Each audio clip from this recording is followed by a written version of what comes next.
Last week we were at Talladega Super Speedway, one of the most feared tracks on the racing schedule. This week, however, we're at a track so scary that it has a giant monster sitting right outside of it. That's right, we're here at Dover International Speedway for round 7 of the 2018 AdPro 360 Challenger Series. Hello everyone and welcome to tonight's coverage of a Lordco Autoparts 150, live on the Global SimRacing Channel. I'm Samuel Ryman and alongside me in the booth is Sean Ambrose. Behind the scenes we have our director Joe Peake, who will be using camera sets provided by Dougie Beard. Sean, just talking about this track is scary, so let's start with something a little less frightening. Who are the guys who have helped make tonight's race happen? Well, Sam, let's talk about Lordco Autoparts real quick. You know, with over 100 stores in British Columbia, Lordco is your best bet for fast, reliable, helpful, and knowledgeable advice. See Lordco Autoparts for your auto body needs, automotive equipment, high-performance parts, RV, or industrial goods. Lordco has what you need. Now, let's talk about Miles the Monster, Sam. 1 mile track with 24 degrees of banking. Sam, they don't call it the Monster Mile for nothing, and not just because of that 46-foot-tall, muscle-bound statue outside named Miles the Monster. The original asphalt surface was replaced with concrete back in 1995, and this 1 mile oval has 9 degrees of banking in the straights, with that 24-degree banking in the turns makes the transitions very, very tricky off of turn 2 and turn 4. You know, most notably, as a NASCAR destination, since it opened in 1969, the Monster Mile has held at least 2 NASCAR races each year. Now, the best way to get an idea what this place is really like is to jump on board for a trip around Dover with a GSRC lap guide. Hello everyone and welcome to the Global SimRacing Channel. I'm Brian Yasick, taking you for a spin around the Dover International Speedway in the GSRC Camaro B car. Here we go for another lap guide off of turn 4, down the front stretch. Get it, drive it right down into the corner. Let this thing hover in the middle. Be very careful where you pick up the throttle. If you pick it up too early, you're going to plow out into that wall off of turn 2. That's just waiting for you to hit it. Miles the Monster is real hungry. Down into turn 3, straight to the bottom. Once again, making sure you pick up the gas at the right spot and not too early, or your car will shove right out to that fence. Now, as the run progresses and as the tire moves, or the tire burns off, you're going to see guys probably move around this track, all the way up here in that top groove, right above where the black mark is, which is going to let you get a straighter shot out of the corner. Down into turn 3. Going to be taking that same arc just a little bit lower. You're going to want to take it right down there, let the car rotate, back onto the gas, watch the corner exits you see right here, and across the line. That's going to complete our track guide here around the Dover International Speedway. I'm Brian Yasick. Enjoy the show.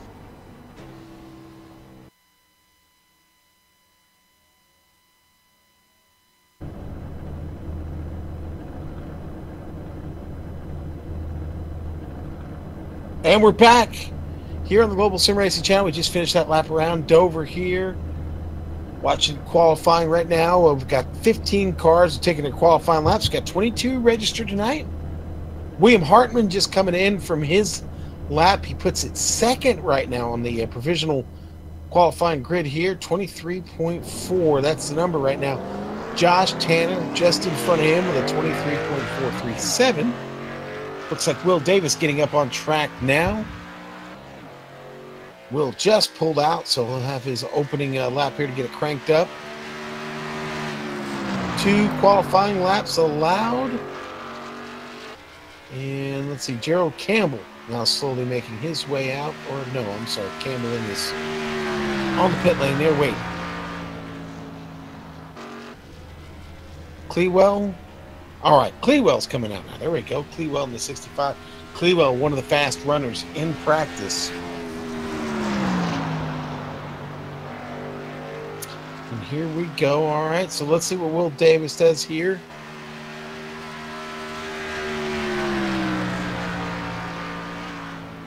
And now the track, pretty warm this evening. Not blistering hot, but that doesn't matter. Again, like I said in the track information, It's the transitions in 2 and 4 that really want to send the car around.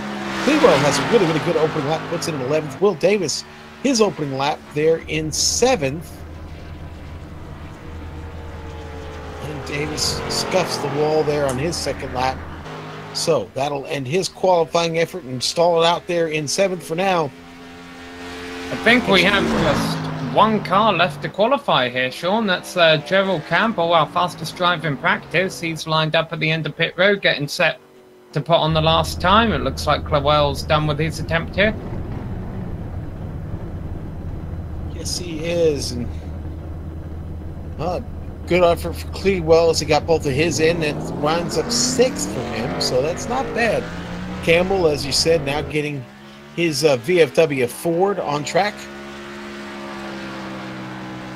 So we've got 23 registered tonight, Sam. Boy, this should be fun. Those first couple laps are very, very important. The tires start off very slick. You got to get some heat in them. Let the setup kind of come to you a little bit. Yeah, and that might be why qualifying is definitely of paramount importance right here. Interesting to see that the drivers who were fastest in practice are not the drivers who sit at the top of qualifying right now. Josh Tanner currently has the top qualifying time, and he was only 8th fastest in practice. But will his 23.437 be beat here? But Gerald Campbell, no. Campbell far down the order after his first lap, and I think he's going to try and do a second one. Yeah, boy, didn't look fast enough through turns 1 and 2, but maybe pick up a little bit of speed here in 3 and 4. Boy, it's scuffing off a lot of speed here through 3 and 4. Easy for me to say, but it's such a tough drive through there. He's going to come across the line. And no, Campbell not going to do any better on that lap. Again, I just think he lost too much speed in 1 and 2 and wasn't able to recover any there in 3 and 4, Sam. So that is going to do it for qualifying, and your pole sitter will be Josh Tanner in the number 84 machine. And let's not forget, Sean, that as far as the pole award goes throughout the season, with our round 7 winner of the Sim Speed Shop pole award being Josh Tanner, for every 2 poles, a driver earns $5, and the driver with the most poles at the end of the season earns $20, courtesy of simspeedshop.com. A great place to order custom button boxes, as well as buy and sell used equipment. For more information, go to simspeedshop.com. And you know, Sam, just about the time this season is ending up is when somebody will win that $20. Be a good idea for a gift, a button box. Maybe put 20 towards that. Well, that's going to be it for qualifying times, I believe, Sean. Everyone, they started with the drivers who turned the slowest laps during qualifying. There were a few drivers who didn't turn the lap. And then, the slowest drivers who turned a lap during practice, they just finished with the drivers who were at the top of the practice boards. Let's take a look at that grid, which is going to be topped by Josh Tanner, and alongside him will be William Hartman. Sam, let's go ahead and do the driver points real quick. Take a look at them here. We've still got a few minutes here while they're doing the drivers meeting. We'll put up the driver standings here now. And, well, right now we're looking at the AdPro 360 Challenger Series driver standings. And, well, there's Gerald Campbell sitting there at the top. 12 championship points, but Gabriel Wood is still leading the regular season points with 15 playoff points, Sam. Tim Cox has 1 playoff point, but is below the cut line. Now, regular season point leader is Gabriel Wood, Mark Clewell second, Trey Galgan third, and Gerald Campbell fourth. Donald Stewart moves ahead of or above the cut line, and Michael D'Amico, unfortunately, just dropping below the cut line here in the driver's standings.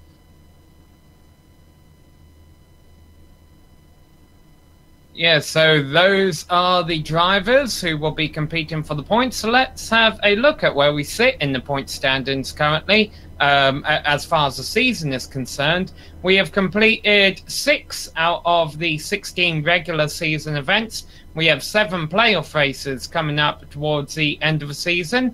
This is the NASCAR XFINITY version for this league. So they're using the NASCAR XFINITY cars and fixed setups. And then to make it a bit more realistic, they have an allotted amount of tyres for the race. That will definitely come into play, I have a feeling, with Dover having a tendency for cautions. And this series has proven that it's had a tendency for cautions in the third longer stages. Yes, these guys do stage racing. If you do cause a couple of incidents, though, you are going to be told to leave the race.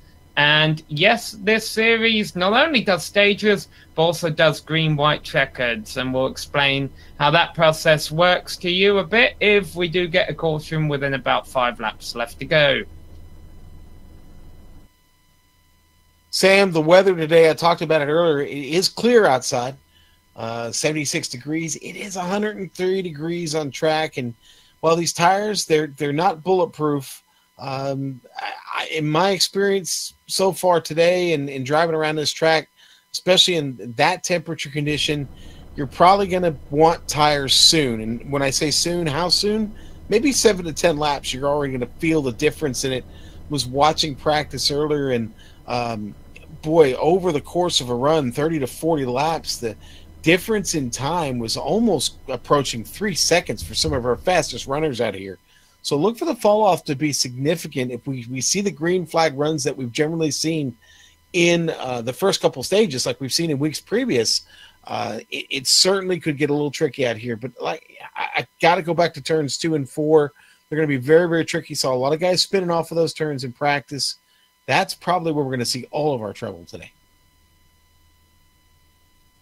And there are things you can do, Sean, to try and avoid the wall pinching you out of turns on the exits of turns 2 and turn 4. The problem is if you do run a higher line through the turn, that can't always be the quickest way around. Right. And, when you talk about quickest ways around, one of the strategies at a track like Dover is the old diamond effect that we talk about, is trying to diamond off these corners. There's more speed to be found, at least for some guys, when you're running down off the top of that hill. The shortest distance between 2 points is a straight line, so sometimes you can cut it off there, that arc off just a bit. You can certainly find maybe just that extra tenth to get a run on somebody down one of these long straights.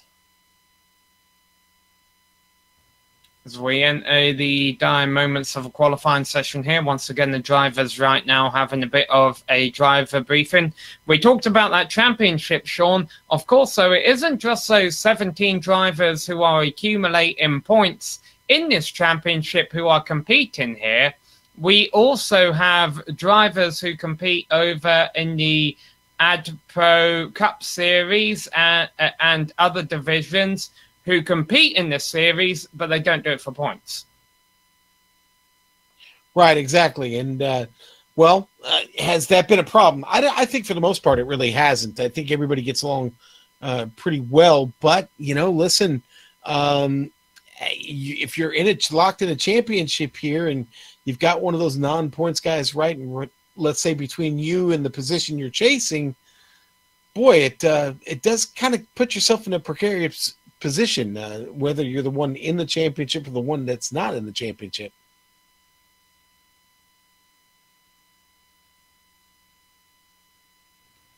Yeah, what kind of race do you think we're getting set to see here then, Sean? I mean, we're only 6 races into this season, but it seems that with the stage racing, that's something fairly new, obviously not necessarily to racing as a whole, but to the broadcasts we've covered here on the GSRC, Sean. The stage races that we've seen here on iRacing, the first couple of stages go clean, and then that third stage is where it gets a little bit dicey. Do you think we're going to see more of that today, or do you think things are going to be different just because of the nature of this circuit? Well, you just said it right there at the very end of that, Sam. I think, okay, I'm going to quit using that word. I think the track will dictate to these drivers how it's going to go in the very, very early stages of this race, okay?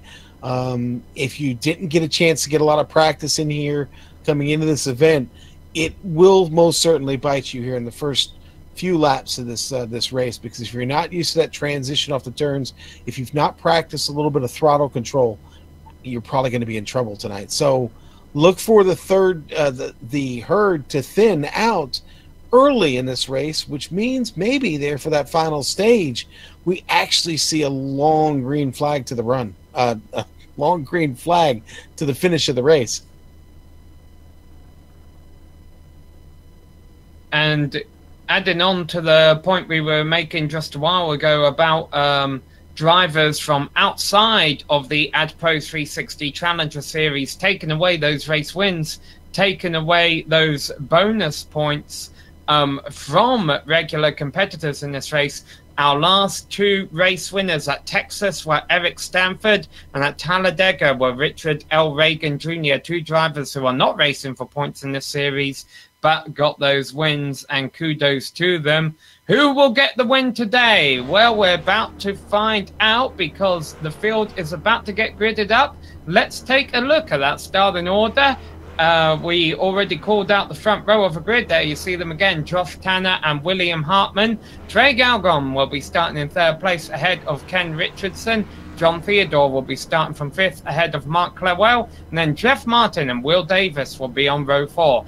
Adam Eisenhower and Blake Griffiths round out the top 10. All right, Sam, it's going to be Gabriel Wood in 11th. Eric Stanford, 12th today. Gerald Campbell will start 13th. Chris Scala, 14th. Michael D'Amico, 15th. Robert McFarland, 16th. 17th go to Sam Doty. 18th, Ray Richer. Judd Danielson, 19th today. And Mark Jackson will start 20th. Then starting behind them in 21st place will be Steve Segers, Donald Stewart and Jeremy Crandell, rounding out a 23-car field here. 18 of the drivers turned a lap during qualifying. All 23 of the names that you just saw pop up on your screen are in the session. So a fairly large field here, Sean, for not a very large track.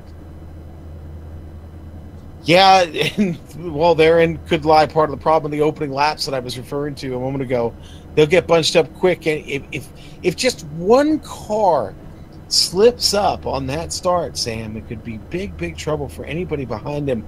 The straightaways, are they wide? Yeah, they're wide enough, but there isn't any runoff or any excess. There's a safer barrier to the left. There's hard concrete to the right. It's like a pinball machine, like that chute where the ball comes up through.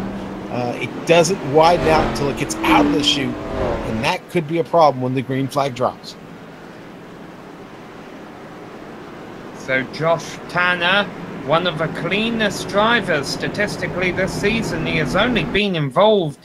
He has only accumulated 4 incident points throughout the entire season. This is his first pole of the year. He does have one win that has locked him into the playoffs. He'll be wanting to add to that tonight, and he is in prime position to do it right now. Starting, as we mentioned, on the inside, first place in that number 84 machine. William Hartman will be starting to his outside in the 67 as a Ford Mustang pace car leads them around and comes down into the safety of pit road. 150 laps of racing about to get underway here. Josh Tanner leading the field out onto the front straight. He's on the loud pedal very late, already squirreling the tyres. Not a great start by William Hartman, and he is going to lose second position to Trey Galgon in turn 1. Yeah, Adam Eisenhower, another driver who had spun the tires really bad there on the start. He gets off slow. Boy, Sam, they're scrambling in the backstretch. All that going on behind Josh Tanner, who got a pretty decent start. Inside lane looked like the place to be for this initial start, Sean. We'll have to keep an eye on that as the race goes on. Battle shaping up for 5th position. Ken Richardson was almost looking down the inside of John Theodore.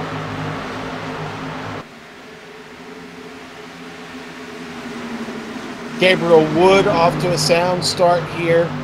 But coming through real quickly here is Gerald Campbell. Campbell finding his way up here quickly. He's already gained a spot. Found his way to the rear bumper here of Gabriel Wood. And these drivers being very cautious in these opening laps, Sean, and who can blame them with the nature of this racetrack, as we have mentioned.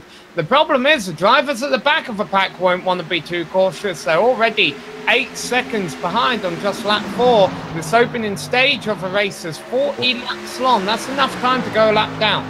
And look what Galgan's doing here in his Mustang. He's really put a lot of pressure here on Josh Tanner early. Gotten it down on that low line, kind of took a little peek inside, trying to rattle Josh, maybe just get him a little nervous early. William Hartman holding on here, really good in third place, and got a little bit of a gap then back to John Theodore and Ken Richardson.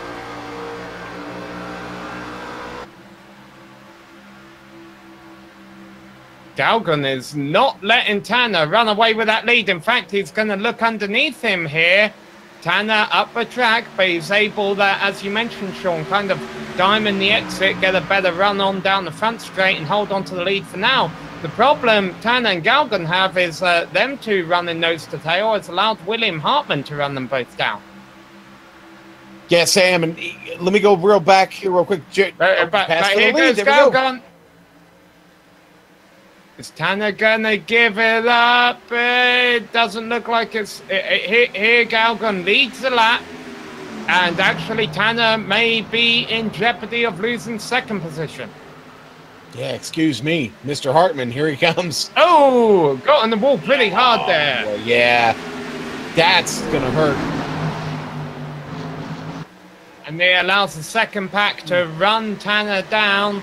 John Theodore in fourth place, Ken Richardson, Jeff Martin, and Will Davis rounding out that pack in seventh. That's an angry pack. Sam, just behind them, Gerald Campbell has picked up more spots. He's up to ninth. Now he's all over Blake Griffith. Looks to the inside here, heading down into turn 3. Gerald Campbell is on rails right now. Tanner falling back, had trouble. Yeah, definitely the handling has gone on that number 84 machine, at least for now. Gerald Campbell, our big mover here early on. 5 spots, but, well, when we're talking a place like last race at Talladega, Sean, gaining 5 spots may not sound like a whole lot, but that's quite a task to pull off here at Dover.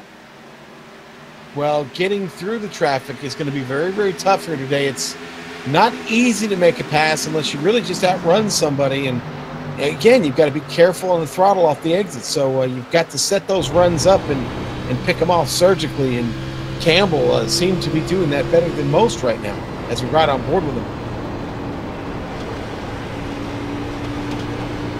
Side-by-side battle going on for 9th place. Eric Stanford just took away from Blake Griffith. Stanford in the Arby's Mustang got a win very recently in Texas.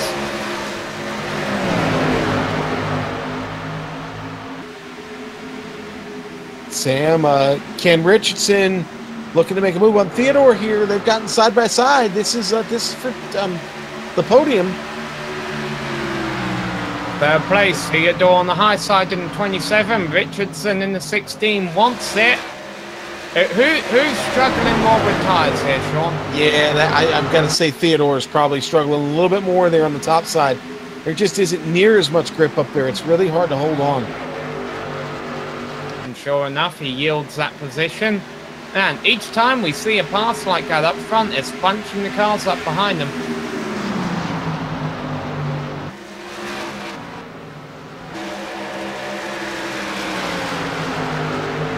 Going back here in the pack, a battle for 11th place. Blake Griffith got a little bit of a wall there.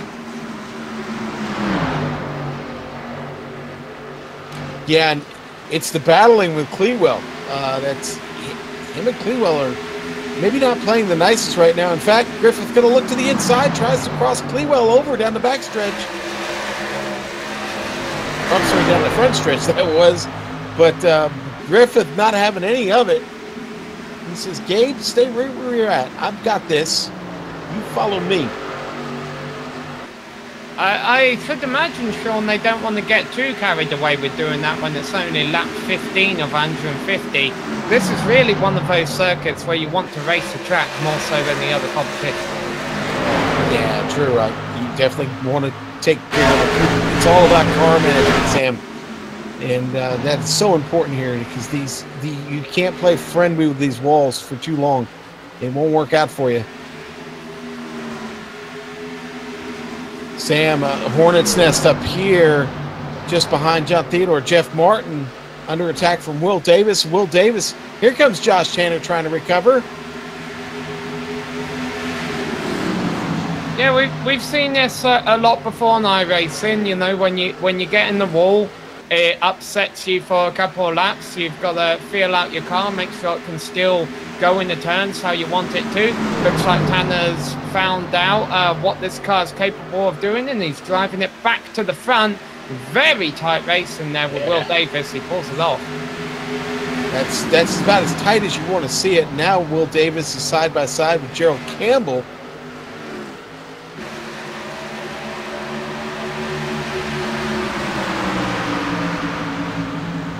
This is a great pack of cars right here. Really, just continuing to fight for position. No, and Davis gets shoved up to the top side. Bit of a hit check. Able to keep off the wall, but he's going to drop all the way back to the back of the pack, which is about 11th place. This pack, you mentioned, Sean, how impressive it is. It goes pretty much from 4th, where John Theodore is holding off Jeff Martin right now, all the way back to 11th, where Davis just fell. And there's a lot of guys behind them that have gotten kind of spread out and go all the way back to 18th. There's actually a good battle back there. It's McFarlane and Mark Jackson. But everybody in between them, very, very spread out on the track right now, Sam. And the leaders, if this stage goes green to the end, I know we mentioned this earlier, but it's coming up here very soon. The leaders will have to deal with all this traffic. Look what the leaders are doing right now. This is a dogfight. Hartman, Galligan going at it side by side into one. Oh, and there's the caution. What happened? Oh, it's Josh Tanner spinning. Tanner goes for a spin out of 4. One of the cleanest drivers statistically so far this season. Have been paying off for him in the points. Dover can fight. Let's see exactly what happened here in turns 3 and 4. He had a little bit of help, Sam.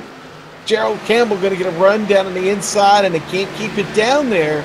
It's a slight bit of contact, but it's enough to get both of them going the wrong way. And, well, Josh winds up all the way around, not just a little bit, all the way, and really, really beats up that Ford. The leaders have found the pace car in turn 3. I have a feeling pit road will be open this time by. So Galgan is going to be leading Hartman, Richardson, Theodore and Martin in. I've got to imagine these guys... Well, I'm going to say this, Sean. Yeah, I'm sure you want tyres, but you're limited on the amount of tyres. You've only got 4 sets left. Exactly, Sam. You've got to manage them. Now, do you stay out and hope that maybe there's another caution before the end of the stage? Possibly. It's going to be a little risky, but, Sam, already the laps have slowed down just a bit because of the tires falling off. This is a tough call right here. Yeah, several takers towards the back of the field. Meanwhile, Eric Stanford had something going on over in turns 3 and 4 there. He basically stopped on the track and spun or something. It didn't hit anything, but he's got going again and found his place in line. Could have just been a little software glitch on his end that he needed to fix.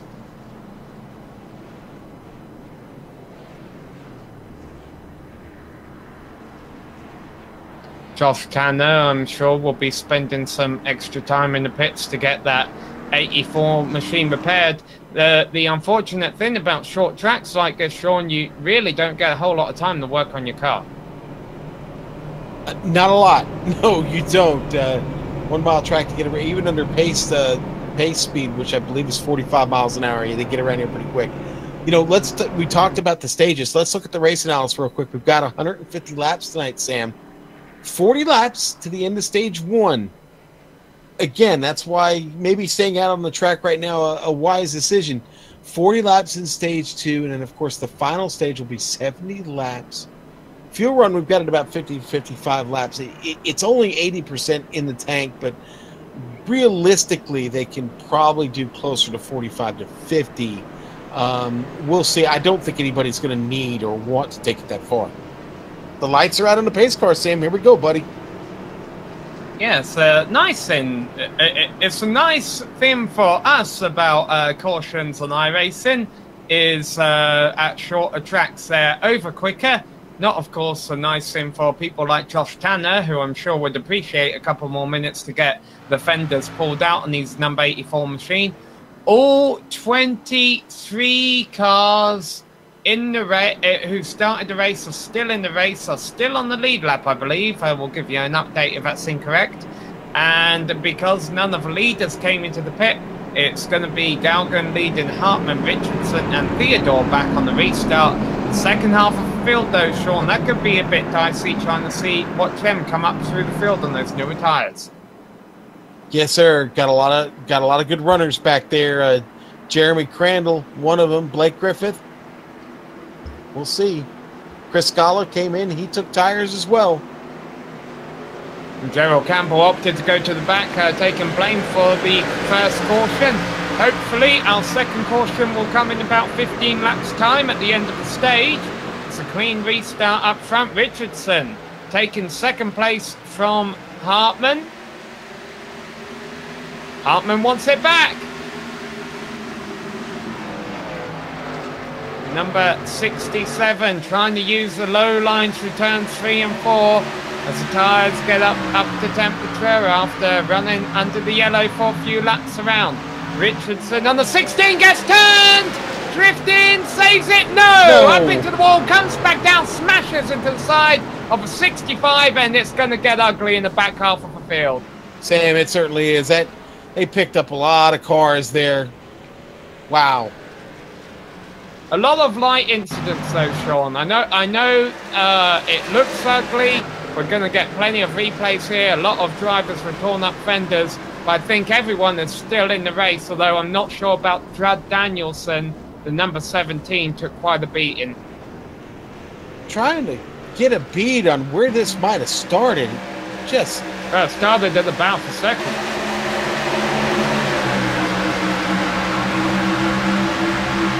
Yeah, that was what I was saying. I was having trouble seeing whether or not this might be some net code. I just didn't see the contact.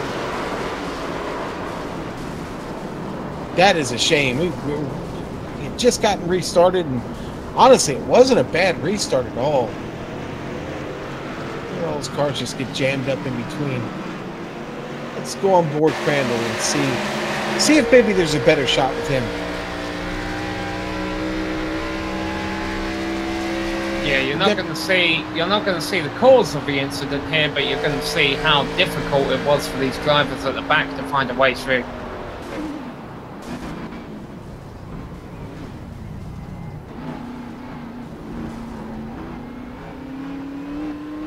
You know, Crandall actually survives that just about as good as anybody did, but it's damaged nonetheless, Sam. And, well, by the end of this race, your car may not look quite the same as when you started. A lot of guys out here with a little bit of twisted sheet metal on these things. Trying to see who's in pit road for an extended stay, who's going to lose a lap when the pace car comes around. Right now, cars in the pit road are Donald Stewart, Michael D'Amico, Chris Scala, Gerald Campbell, who opted to restart at the back after causing the last incident. I guess he wanted to take blame before the league organisers imposed it upon him. Blake Griffith was down there, Adam Eisenhower was, but he's rolling again. And Mark Clerwell, Josh Tanner from the first caution of the day. I think a lot of drivers might be able to get away with this, Sean, but there's a couple cars still sitting stationary down there. Yeah, Sam, I am happy most of those guys got themselves back out. Ray Richer and Crandall are going to be close. They're going to both make it out. Boy, just barely. Yeah. Ken Richardson is still in these box, and Mark Clewell is too. Yeah, I got the wrong ones coming out. It was actually Blake Griffith and Donald Stewart that had gotten out just ahead of the pace car. Richer and Crandall were just coming down in their box, and now looks like Richer's away already. Speaking of a pace car, Sean, before this wreck, there weren't any cars lapped down, so the lights are already off after a quickie caution here. We're about to go back to green. Will Davis has officially retired from the race in the number 11 machine. That's going to be our first retirement from the event. So Galgan on the inside, Hartman on the outside. But I think Jeff Martin is sitting in the catbird seat. Those of you watching the Talladega race last weekend, the Xfinity race, would know exactly what that means. Let's see if he's able to get a good restart on that inside lane, because that seems to be the lane that's been getting the best starts today. Galgan leading them down slowly. Now he's on the loud pedal. So Galgan will lead him into turn one. Who's going to get second? Looks like it'll be Hartman this time.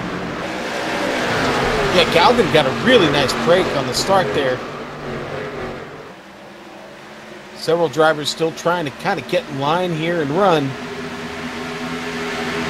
Steve Seegers, backstretch him and Adam Eisenhower, door to door. Eisenhower's going to get away on the top. We're not really going to get a good indication, Sean, of how nice these newer tyres are compared to these front runners on the older tyres, because half of the field on the newer tyres are in torn up race cars. But a good battle going on for third right now. Gabriel Wood making a move on Jeff Martin. I think Martin clipped the apron in turn one. That's kind of what led to that. No. Sam, one of the drivers who took tires, Judd Danielson, damage on his car doesn't matter. He is picking up spots quick. He's already gained 5 spots here just on the restart. Got himself in the 7th. Eric Stanford is about to have to move out of the way here. This is surprising, because I thought Danielson was one of the ones who got the worst of that wreck. Look at that move by Adam Eisenhower down to the bottom side to make him pass on Robert McFarlane. Here comes Danielson now, trying to pick up Mark Jackson. Jackson, the first of those cars that came in on that last stop, Sam. No, I take that back, actually. Jackson came in the stop before that. Battle for the lead with just 7 laps left to go in the stage. Hartman wants to get those bonus points away from Galgan, and he's made a nice move in turn 3 and 4. Not able to clear him, though. Hartman moves up just a little bit, not enough. Galgan able to hang on, keep it in the line, and he's in the wall. And hit from behind by Wood, yeah. Yep. That's going to be a little bit of right front damage for Wood. Nothing serious. Galgan trying to recover. Here comes Jeff Martin. I think I'll give Hartman the stage. Hopefully these drivers know there's 2 more stages left after this, so maybe they're thinking, hey, the rest of the field does beat up cars anyway. We can afford to join them. Steve Seegers was in the wall, and now trouble for Eric Stanford. Oh, he's right in the middle of it. Nice save. Oh, and that was a nice save, Sam. Oh. Wow. Aerodynamics mean a lot here, don't they, Sean? Yeah, I mean, you don't want to have it all torn up. You want at least a couple of clean points on the car. Trouble. Oh, the 41's around. Robert McFarlane's around. Contact. Saving it. Size again. No. Finally going to get turned. Accident. No yellow. Oh, now it is. Now we got it. Yeah. And that will end the stage, because they'll be under yellow when they hit lap 40. So this will count as the stage 1 ending caution, and William Hartman, Gabriel Wood will lead at the completion of stage 1. You'll see on the replay here, Sam Doty gets a run on the inside and makes a little bit of contact there. D'Amico behind him. Poor D'Amico tried to get out of the way. It looked like he'd made the right choice, and then makes the wrong one. Ultimately, the 62 with damage on his car also. But, man, I feel bad for D'Amico there. It's like I said, it looked like he'd made the right choice. here, watch this on the replay. Already got some damage on the front end of his car. And like I said, Sam, it looks like he's going to go the right way and avoid this. And then all of a sudden, he's still there. And he's there. Wow. So even though we're not at lap 40 yet, the stage points have been awarded before pit road opens. So now Hartman can lead Wood, Galgan, and others in. That car staying out on track. There's Adam Eisenhower.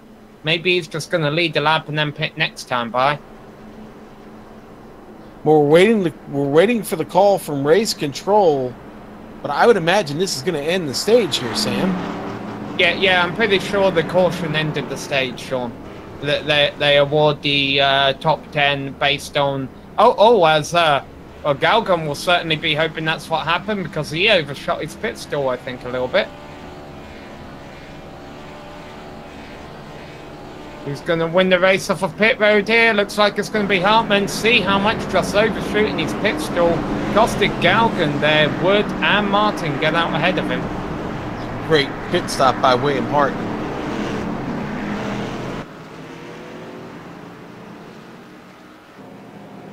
Yeah, I don't know how race control is going to handle this as far as who's going to be assigned blame for that caution yet. That certainly could affect, who we have at the front of the field right now. And who we have at the front of the field is Adam Eisenhower and Samuel Doughty. Now, of course, Sean, these drivers know they're going to get swamped on the restart if they don't come in and change tyre. Well, mind you, did they pit under one of the opening two cautions? Eisenhower and Doughty? Yes, sir. Yeah, Eisenhower pit, 12 laps ago, Doughty 17 laps ago. I still think they're going to get swamped on the restart, but this does save a set of tyres for them for later on. Oh, yeah, it does. Absolutely. Meanwhile, Gerald Campbell has retired from the race, our second retirement, joining Will Davis out of the race, and Ken Richardson is still in the race, but he's multiple laps down. Yeah, boy, that's a shame. Gerald Campbell had a fast race car. And Sam, as I suspected, looks like Sam Doughty is going to get moved to the end of the line. That's probably a blessing in disguise, Sean, because he won't have to restart on those old tyres with a bunch of cars right behind him that could run him over if he spins said tyres. That, you are correct, Sam. That could be a bit of a blessing for him. Adam Eisenhower will be hoping that he can get his Chevrolet back up to full son here when we go green. I wouldn't be surprised if the lights go off this time by on the Ford Mustang pace car. They do indeed. Eisenhower will have to be careful on that loud pedal next time around. Boy, and we still got guys coming down pit lane. Probably just get whatever little bit more damage they can get repaired. I think we're going to be seeing a lot of that. What do you think, Sean? Are we going to see a calm second stage after how stage one went? Well, listen, stage one got off to a great start. I mean, half of that stage was under a green flag there at the start when we got 21 laps, and then cautions bred cautions there. We've seen a little bit of attrition, so maybe just maybe we get a green flag all the way to that caution that ends the second stage. John Theodore also being told to drop to the tail end of a restart for driving through too many pit stalls under yellow, and the pace car lights are back on.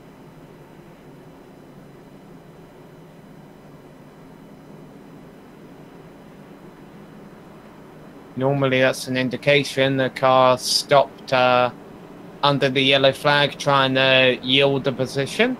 It just means we're going to have to wait an extra lap before we get the second stage underway here. Of course, you see the lap counter in the top left of your screen, counting the laps until lap number 150. Stage 2 is another 40-lap stage, so our next guarantee caution, Sean, is lap 80. With the pace they've been throwing down here tonight, Sam, that won't be long if it stays green. I'm excited for this restart. See Eisenhower get him started here. And these drivers, they do have no incident point limit. So if you get involved in every single caution today, and but you keep offenders on the thing, your car's still running, you can race all the way until the checkered. You probably won't win it though. I don't know. If we see Rex as big as the opening 3 Rex we saw the open this race, maybe you might. Let's see. So Adam Eisenhower, William Hartman leading them back to green. Wood and Martin on the second row. Behind them, Galgan and Segars. Pace car is in. Let's see what kind of restart Eisenhower gets. Gradually back on the lap. Oh no, he started going. Yeah. Wow. Uh-oh. A really bizarre restart there, and that's going to allow Hartman to jump away. It really is. Hartman winds up getting the jump. I'm going to keep my eyes on this 17 Dirty Air Toyota back here, Sam. Judd Danielson was really, really moving forward when we took that caution flag, and he's picked things back up chasing Chris Scala. The unfortunate thing for Danielson right now is he is in Dirty Air back there. Around 10th position. Gabriel Wood just took second from Adam Eisenhower. Eisenhower got a train of cars behind him, comes down right in front of Galgan. Things getting a little dicey there for third. Yeah, Galgan hits him, but boy, didn't hit him quite hard enough. Galgan and Eisenhower both with about the same amount of damage on the rear ends of their cars. Looked like they backed up into a street pole. Look at that. Jeff Martin. Yeah. Nice entry to the turn to try and pull off a pass, but he's not going to be able to get the exit. Oh, into the wall back there was Steve Sagers.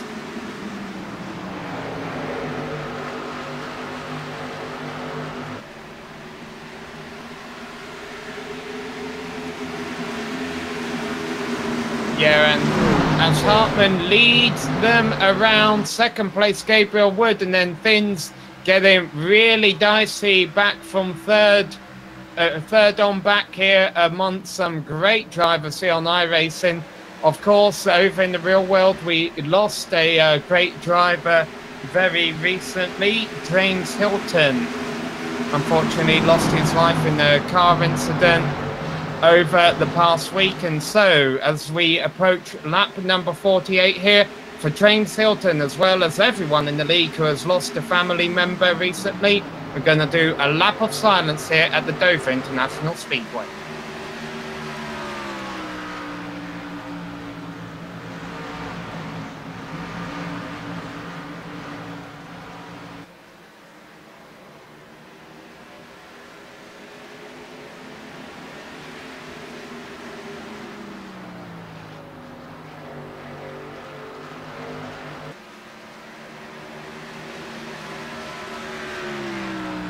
And that was a lap of silence for James Hilton, as well as the league members who have lost loved ones recently.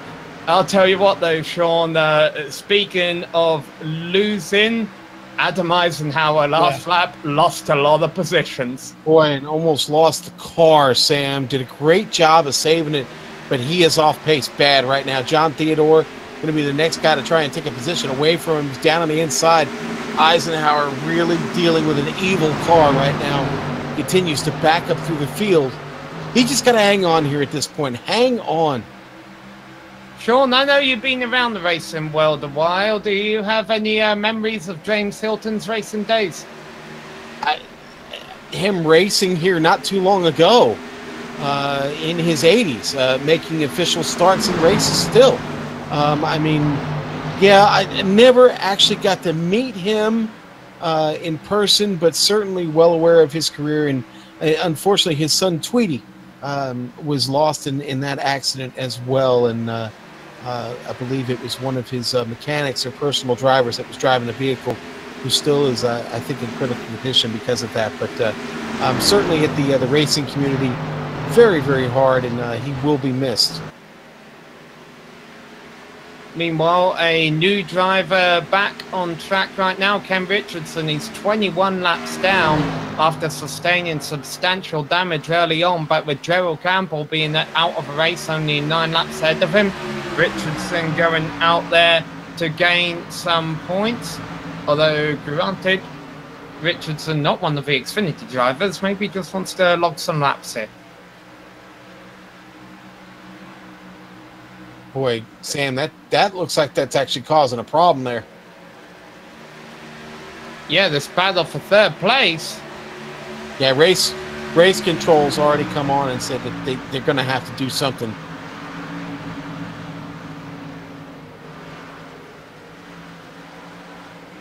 Yeah, we're watching the battle for third place here right now. Hopefully that won't be affected by whatever's going on, because this is heating up with Jeff Martin in the 15 ahead of Eric Stanford in the 19. Those two running fourth and fifth. They're right behind Galgan, who's been up front all race long. And I'll tell you what, Sean, we mentioned Gabriel Wood moving his way up into second place, but I don't think we've gave credit where credit's due, considering the fact he started all the way back in 11th. Yeah, it just was off during qualifying and has really dug himself out of a hole. And now he is starting to pick up here, William Hartman. I think these two are going to be back door to door here real shortly. Hartman having a really good race. I mean, he did qualify second, so we knew he was going to be fast. But to keep himself up here, you know, there's something about the Cup car and the Xfinity car. We talk about it every week, how important clean air is to making these cars turn. This package, the setup, William Hartman right now, the benefactor of that. Gabriel Wood, because he's had a little bit of space between those two, he's been able to work hard at getting back up there. Now, getting around, well, that's the big question. Can he pull it off? We'll see over the next several laps. Jeff Martin just made the move stick for third place on Galgan. Galgan might lose fourth here to Stanford. He's lucky he hadn't lost it already. Really did not get returns 1 and 2 very well. Gets right back on the rear bump of Stanford, but Stanford closes the door, says, no, thank you, I'm in fourth now.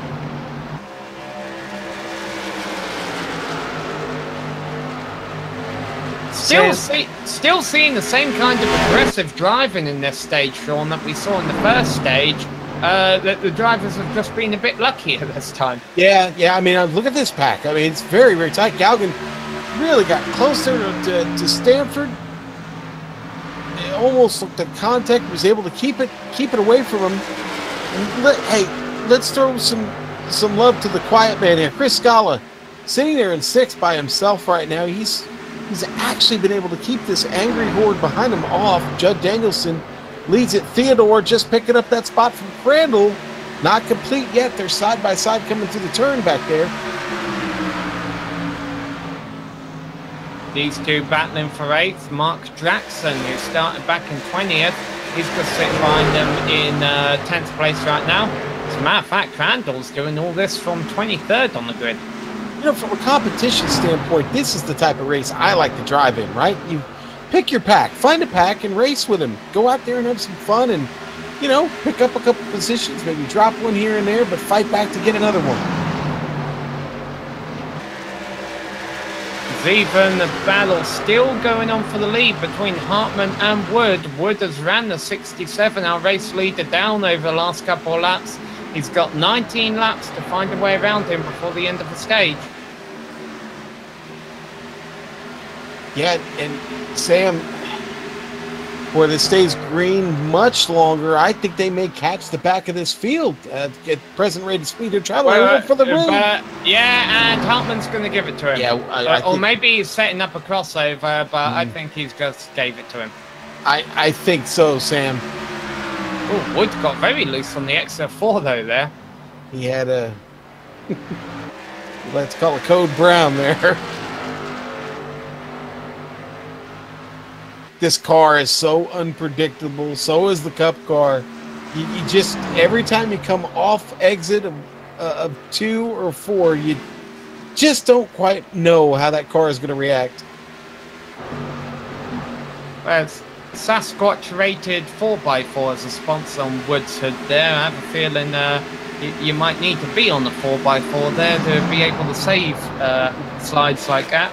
Meanwhile, a good battle going on here in the middle of the pack. Well, I'd say it's that one we've been keeping an eye on. Danielson still holding these guys at bay. Crandall and Mark Jackson, though, it's getting a little exciting there between those two.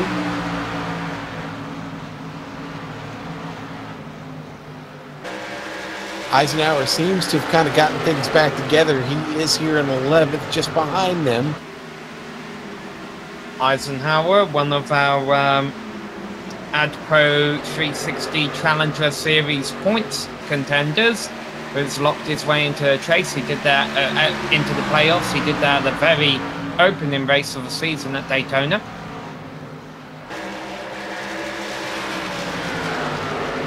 Oh, Michael D'Amico crashing on the front straight, but he's able to keep it pointing in the right direction. I think he's out of a race, but there'll be no yellow. Yeah, and that car hit in such a way. Oh, and now Jeff Martin from 4th place. We'll keep watching the replay here, but Jeff Martin just had a similar crash. Boy, he sure did. And he was trying not to run over Eric Stanford when it happened. We're watching the D'Amico incident here. He's going to spin by himself. I think what happened was he rubbed the wall there, Sam, and he got the car offline and probably spun the tires.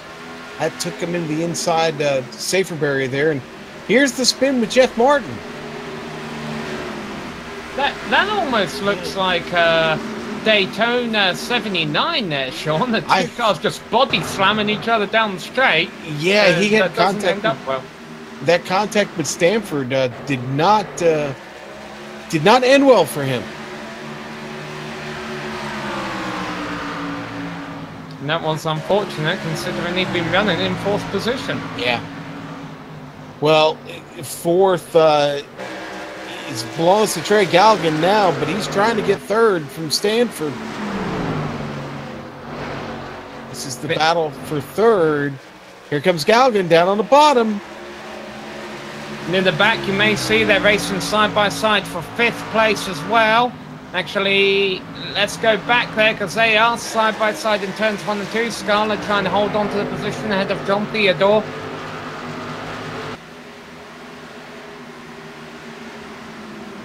And lap traffic now becoming a factor for our leaders. Hartman might try and use that to get his way back around Wood in the last 10 laps before the stage ends.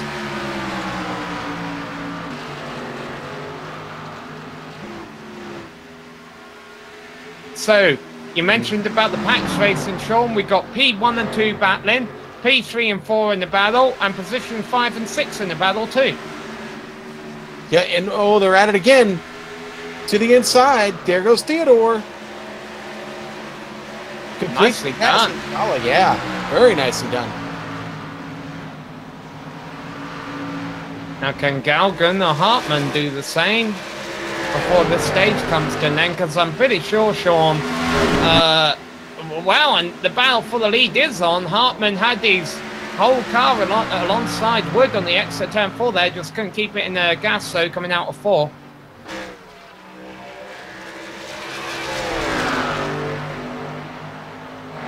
I've got to imagine, Sean, these drivers really want these positions because I don't think there's going to be a whole lot of strategy at the end of stage 2 here. Everyone's going to want to come in for tires. Right, exactly. Yeah, you've got the set to use. Go ahead and do it now. Oh, Scala about to lose another spot. Mark Jackson gets a run to the inside out of 4. Well, these two can afford to run side by side and cost each other a bit of time because they've got 2 seconds before Judd Danielson's damaged car in 8th.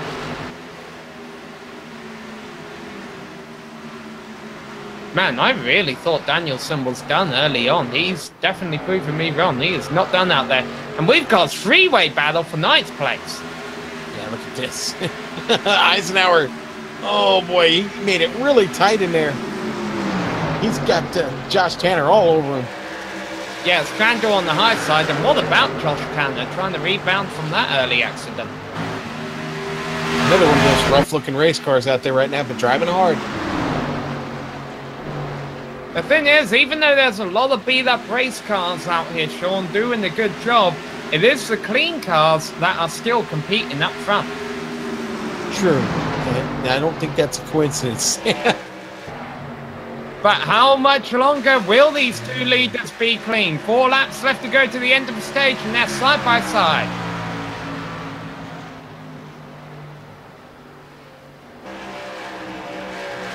Boy, and Gabriel Wood just seems to have all the answers right now. William Hartman struggled there off of 2, Sam. He was sawing on the wheel. They're closing in on Donald Stewart right now. Stewart could be a factor here as they get too close to the end of the stage. Be 2 laps to go. Yeah, and as beat up as that number 78 of Stewart's car is, he is still on the lead lap. And he'll be hoping that when these 2 leaders get by him, they'll sail by him in turn 3, that those 2 don't catch Ken Richardson. Oh, Ken Richardson's already 21 laps down. They're hoping he doesn't catch Robert McFarland, and 41 is now there. And there's a caution, so they won't. So, that means Stewart will get the lucky dog. The yellow is for Randall. So both of our stages today, Sean, ended under yellow. Yeah, and you know, I think it was a situation where Crandall just got a little bit closer to Seekers than he thought he was. Car didn't aggressively move up the track, but it started to drift a little bit. They make slight contact. It's one of the calmest wrecks you'll ever have here at Dover. You don't get a lot of wrecks that you can drive away from here at Dover, although granted, we've seen a few of them today. Yeah.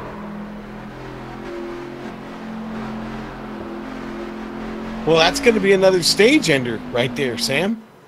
Yep, Gabriel Wood wins the stage ahead of William Hartman, Eric Stanford, Trey Gelgon, John Theodore, Mark Jackson, Chris Scala, Brad Danielson, Josh Tanner, and Adam Eisenhower. Here they come into the pits. Lap cars staying now. And Wood has led more laps than anyone else this season. He is points racing because he is competing in the AdPro 360 Challenger Points Championship. One thing he doesn't have yet, though, Sean, is the W. No. Maybe it's this week. He's in his box. Let's see if he can pull this off. Yeah, he didn't overshoot it or anything. As a matter of fact, most of the drivers sitting their pit stalls okay. That's a nice thing about this pit road having a really slow speed limit. It hurts to crawl down here, Sean, but you don't overshoot your pit stall very often. Great stop by Gabriel Wood. He will get out first, Sam. The lap cars still have to pit, and then we'll probably have a couple more laps cleaning up the debris. So we're going to take a quick break here on the GSRC. We'll be back for the restart.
Hello and welcome back to Dover International Speedway, where we're just finishing up a second stage caution of a race here at the Lordco Auto Parts 150. Lordco Auto Parts has over 100 stores in British Columbia. Lordco is your best bet for fast, reliable, helpful and knowledgeable advice. See Lordco Auto Parts for your auto body needs, automotive equipment, high performance parts, RV or industrial goods. Lordco has what you need. And what these drivers needed here was another lap under yellow, Sean. So we're going to have to wait a little bit longer before Gabriel Wood leads them back to start the final stage. Just a little bit longer, Sam, and then we are ready to go, go, go. This has been fun. It's been fast. It's been eventful. If you wanted action, this is the right place to be this evening. Well, both of our stages ended under caution, Sean. We've had about 3 or 4 actual crashes that have happened tonight to bring out a yellow. One of them involving multiple cars. Fortunately, most of those were able to drive away from it. We still have 17 cars on the lead lap. 1 car 1 lap down, and then beginning with Jeff Martin in 19th, pretty much everyone behind him is done for the day. So there's still a lot to play out here in the second half of this event. I couldn't agree with you more. Let's. You know what? Just because Gabriel Wood is in the lead right now and had such a great race, doesn't mean he's going to finish up here tonight. There is a lot of fighting left to go, and it's all about to get started here as they go into turn 3 now. Sam, we've still got some great talent in this field, and it could belong to any one of them. A lot of drivers still in the lead lap. Here we go. And you can bet Gabe Wood is very well aware of the fact that he has led a bunch of laps this year without leading the final one. All right, here we go. The number 75 machine has control of the field with just 65 laps left to go in this race. He's leading them back to the green. Nice restart, nice jump over Eric Stanford. All these drivers on board Dr. Feelgood's. Who's going to make aggressive passes to kick off this last stage? Well, it could be Stanford. Stanford looking for the lead. Yeah. You asked, and I was about to answer. Eric Stanford, here he comes. Wow. Low line is the best place to be for those restarts, Sean, but it's not all that great when it comes to passing. Yeah, Gabe Wood, he laid the power down up there and just moves on past Stanford. Here comes Theodore. Oh, he got a big run. No, caution's out. What happened? Oh, Josh Tanner. More trouble for Tanner. Rob McFarland, the other one there. Looks like they're both going to be able to... Oh, no, McFarland's blown his engine.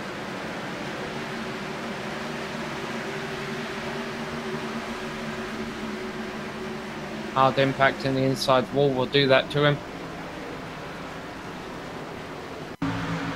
Well, I think it's safe to say no one's going to be in for tyres now, Sean. These drivers want to save their last sets for if we have a late race caution.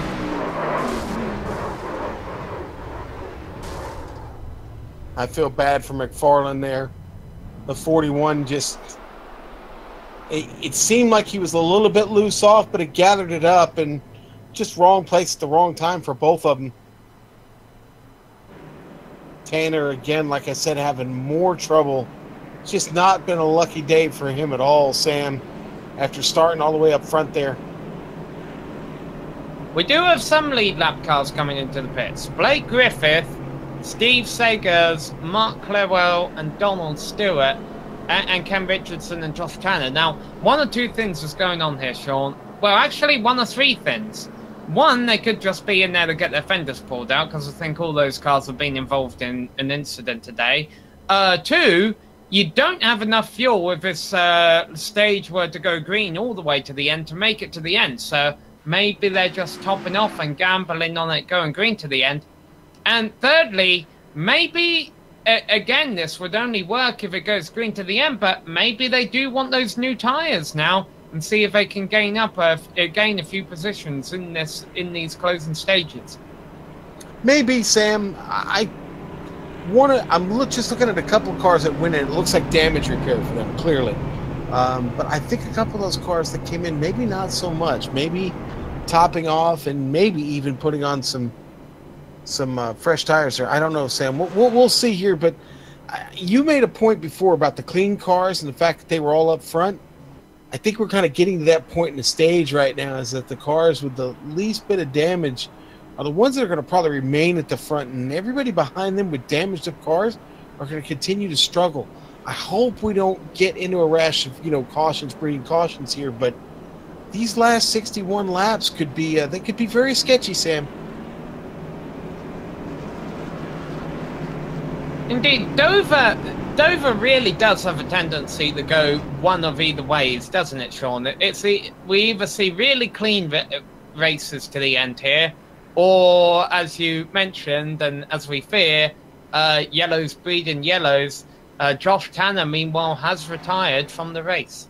Yeah, I mean, listen, you're competing for a points championship. You want to do your utmost best to stay in the race, pick up as many great points as you can, and, well, to do that, well, what are you going to do? Well, you're probably going to drive a race car that's a little bit banged up and try and get it to the end of the race. What happens with a banged-up race car? Well, it doesn't always turn like it wants to, for one. And here at Dover, man, you've got to be able to turn the car. If you can't, you're just dead meat. Once you hit that wall, you're going to continue to hit it every lap or so after it until the car just doesn't move forward anymore. And that's really the one thing you've got to guard yourself against, is if you do get some wall contact, is you got to back it off, start backing up your turns a little bit more. Maybe think about going 90% instead of 100%, because guess what? Your brain can handle going 100%, but your car can't handle it anymore.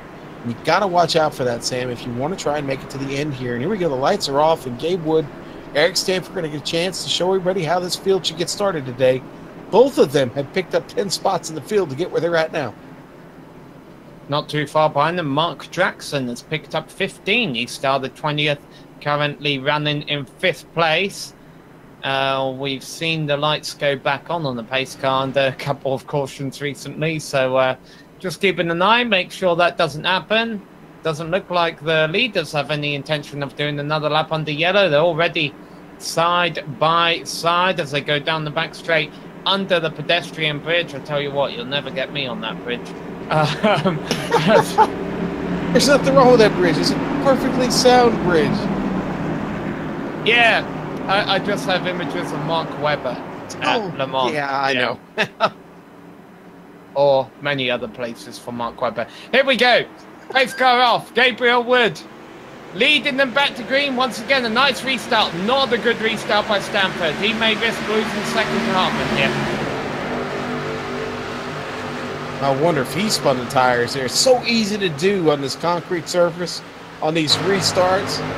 Look at that. Eric Stanford making up now. He gets by.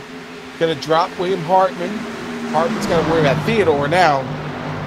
Here comes Mark Jackson.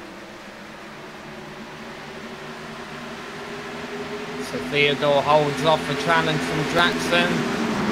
Front runners getting single file strung out right now, but I don't think that's going to last for very long.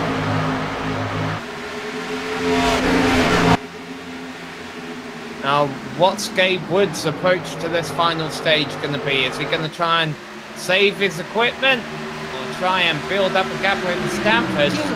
He doesn't have to save, Sam. He doesn't have to save his equipment. He's got nobody in front of him. He's got the clean air. I say hammer it, man. Just go as hard as you can within the limits of the car and yourself, okay? And don't worry about those guys behind you right now. It's all in front of you. The win is in front of you. Everybody else is behind you. Just pull a Franco, rip that mirror right off from the center, and just forget about it. I'm sure Stanford would like to forget about what's behind him too. However, Hartman trying his best to make him look in his rearview mirror, though Hartman has got a bit of a wall coming off of turn 2 there.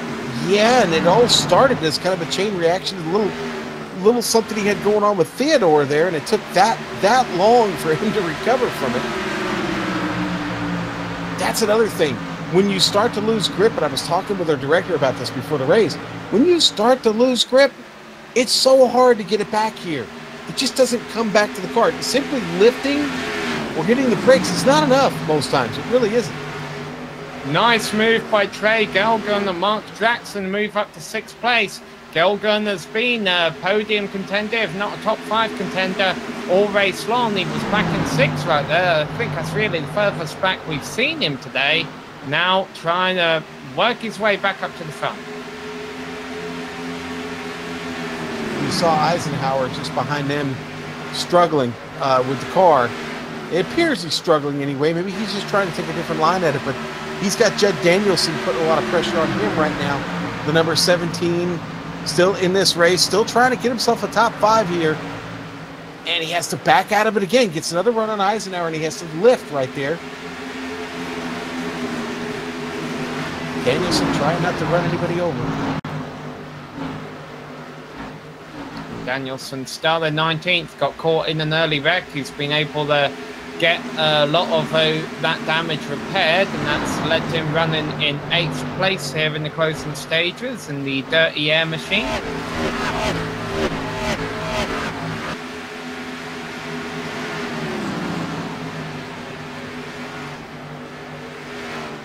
We still have cars picking up position throughout the field. Sam Doty just got past Donald Stewart. That is 14th. Clewell has gotten by Donald Stewart, so Stewart's starting to fall back a couple spots now. Clewell really having an off run tonight, Sam. We're used to seeing him up near the front for the whole race, and he's been mired back there in the middle of the field for most of this one. Yeah, well, when you look at regular season points, you take the wins out of it. Clewell isn't far behind Gabe Wood. Clewell was second behind Gabe Wood coming into tonight's race. It's not going to help him in those regular season points with Clewell currently running the 15th and Gabe Wood currently leading the race. And the significant thing about that is the driver who is leading the regular season points at the end of the regular season will get 15 bonus points to the playoff. Battle for second. Stanford on the high side. Hartman wanting it. Wood is just loving this too. Oh boy, that was close. Hartman just all over the bumper there, the inside left fender of the Arby's machine. There was contact, definitely. These two have been racing quite aggressive, well, not aggressively, but closely throughout the race. And they have a couple battle scars to prove to go for it. Stanford has it on his right front fender. If they can just keep this up for 48 more laps, though, they'll both come away with a good finish. But not only is this battle costing them time to Wood, it's allowing Theodore to close in and Galgon. Yeah, you said it. This is just close racing. Good close racing. A lot of what we come to expect from these guys here in the SSCA. Galgan, pressure on the bottom there. Theodore staying just in front of him. Galgan gets right to the tail and maybe gives him a little bit of a little encouragement, let's say, getting down the back straightaway. Less than 50 laps to go. These drivers definitely thinking about the checkered flag right now. Still got to save a little bit of your equipment, I should imagine. And let's not forget, if we do go green to the end, Sean, these leaders will have to pit for fuel. Yeah, I would say that's a safe expectation, indeed. Which is not an easy feat here at Dover. No, not at all. And we really kind of ignored that. That's the 800-pound gorilla in the corner of the room, Sam. What happens when we have to go green here on a pit stop? It's a tricky entry that starts. It should start in turn 3. If it doesn't, then you got it wrong. See, even the professional drivers and the Monster Energy NASCAR Cup Series have had a history with the pit entry here, and a couple of water barrels. Don't have that water barrel effect on iRacing yet. Need the water barrels to explode on impact, Sean. Galgan trying to get a move done on Theodore. Sam, was it here that someone split their car in half? I'm trying to remember if it was at Bristol. I know there was an incident at Bristol, but it seems like there was one here at Dover too many years ago, and my memory's just too faint right now. I can't think of it. I remember Mike Harmon and Michael Waltrip both did at Bristol. Right. Maybe someone could get on that in our YouTube chat. Yes, we always love for the Peanut Gallery to chime in. They've been active tonight too, Sam.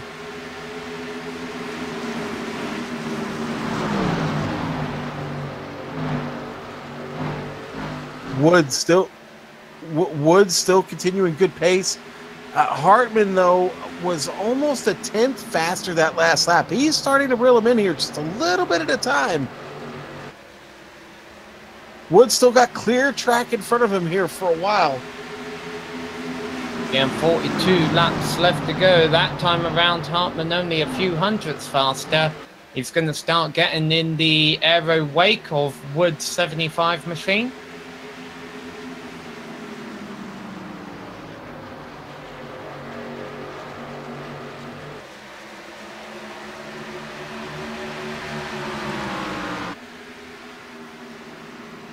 Meanwhile, talk about perseverance out there. Ken Richardson is about to take 17th position in these number 16 machine. Sam, he did, and I think Ken is lobbying for a Dory Award this evening. Oh, he could still get more. I mean, the magic number is 21 laps down. So magic number is lap 129. He needs there to be a big wreck before lap 129. Well, Sam, he does drive for more racing, so that's a good point you make there. Finn's could be about to get dicey up front, Sean. I was just gonna say I can't make that up. That's really on this car, more racing. So. Gabriel Wood. He doesn't want more racing. He wants the checkered flag to come out now because Hartman's all over the back of him.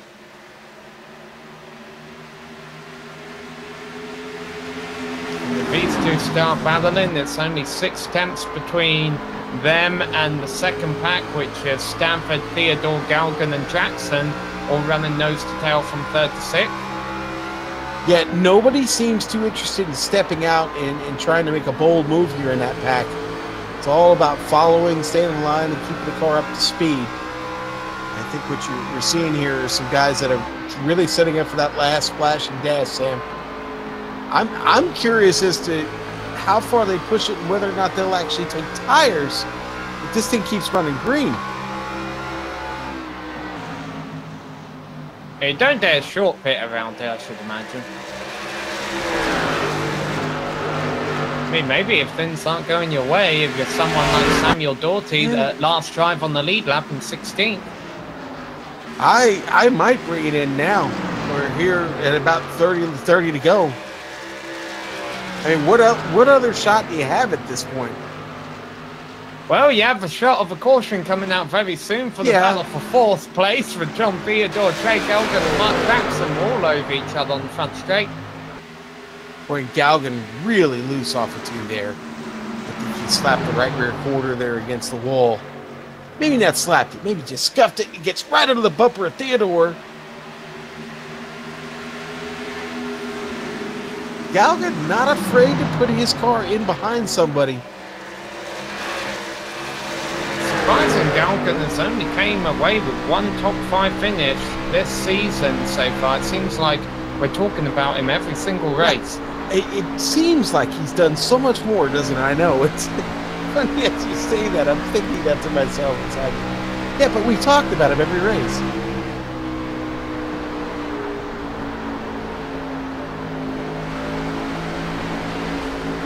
Man. Yeah, a little bit of a tap there from Galgan. I'll tell you what, Sean, we've had a lot of comers and goers during this race, but William Hartman, as he continues to hound Gabriel Wood for that lead, I think we've got to give him credit for just being consistent here. He started 2nd, he's racing in 2nd right now, and I don't think he's been out of the top 5 all race long. I don't think he has, Sam. I think you're absolutely right about that.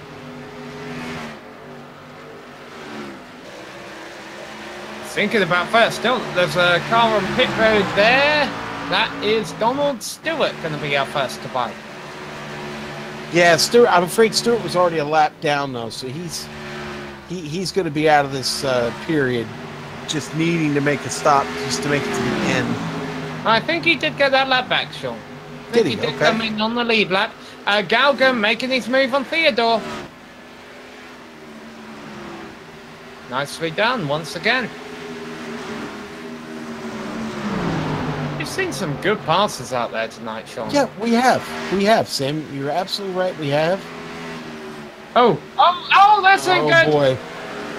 Yep, Gabriel Wood's going to get in the wall, almost climb it. They get together. They're still going. They're still going. Boy. Hartman is going. He's in the lead. Stanford still pointing the right way. Jackson, no caution. Jackson comes back out ahead of Eisenhower. We stay green. Stanford is badly damaged on the apron. How are we continuing there without the caution flag? Wow. They all kept it pointing the right way. Not good news for Gabe Wood. Once again, he will not be able to lead the last lap. Well, he might be able to. Yeah. It's going to be a lot tougher for him. Here's the replay, Sam. Obviously going to start with Wood and Hartman here. Hartman, by the way, escaped all of this to continue to lead the race. Yeah, but it's not without damage. He's got pretty heavy damage on the car. And, boy, you see the wreck there. Stanford up at the wall. Yeah, I'm sorry. Stanford ping-ponging there off the wall. That was just crazy. Honestly, I can't believe the caution flag didn't fly. Hartman retains the lead, but he's about to lose it to Trey Galgan because Galgan's there. He's angry. He's got a chip on his shoulder. He's fought really hard this whole race. He's got a chance to take this away. But now, Eisenhower's in the wall. Eisenhower and Danielson, and that will bring out the yellow. Oh, and that might be the end for Eisenhower. He hit right there at the start-finish line just before it hits really hard. He got into it with Judd Danielson. You got the replay. Danielson's going to, in the yellow and purple car, he's going to get a run down to the inside. And coming out of 4, it just it didn't work out there. It looks like, it's hard to say, but looks like Danielson maybe just drifted up a little bit. It's going to make that contact with the rear quarter of Eisenhower. It's going to end very badly for Eisenhower. Danielson able to continue. I don't know what kind of car Eisenhower is going to have left after that, though. That's really rough damage. Okay, we're going to ride on board Hartman for this lead change, how we got the lead. This is how you take a lead at Dover. You drive left, you slam it in the wall, you drive back out on the racetrack, you brake to avoid the car that's spinning, and then you get back on the gas. That's how you have to make a pass for the lead at Dover. Or, alternatively, you could beat Trey Gelgan and try and get a better stop than Hartman in the pits this time around. That sounds a bit simpler, Sean. Maybe an easier strategy, Sam, yes. Well, Hartman's in first. Or last, however you want to look at it. But everybody taking tires here. Oh, and look at that. Danielson going to get away quick. Yeah, I think Hartman's taking some extra time for repairs. Yeah, I think so. I'm not sure about that, Sean. I have a feeling he should have just gone for it. I mean, he's been holding on to the lead pretty good there. Have the track position, control of the restart with 20 laps left to go. Sam, I don't think he had a car capable of doing it. He took some pretty heavy damage there in that incident, actually, between the right rear and the front end of that car. He may be in a situation where he's taking required repairs right now. Judd Danielson stayed out first time around, but he's coming in now to get repairs. So, Galgan will lead them back to green ahead of John Theodore, and Chris Scala now finds himself in third. Who? In third? Bryce Scala. Did I pronounce it right that time? Yeah, Chris, I said earlier the quiet man. It has been a rather quiet evening for him, if you can believe that about Chris Scala, one known to never really be quiet. I'm just giving one of our fellow commentators a little bit of a hard time. But no, honestly, Scala has had a great drive, staying out of trouble enough to still find himself here relevant with 23, just over 23 laps to go. He started back at 14th, and we'll restart this race on the inside probably not a bad place to be. He might be safe down there. Who knows? We may be talking about Scala for the win here in just a few minutes. Mark Clewell has been told to drop to the end for the restart for driving down the wrong side in pit road. You're meant to try and get over to the pit wall as much as you possibly can. You know, Sam, since I stopped drinking about 6 years ago, I don't drive on the wrong side anymore. Just an observation. Well, I was below the age of 17 by the time I moved to from England, so I've never drove on the wrong side.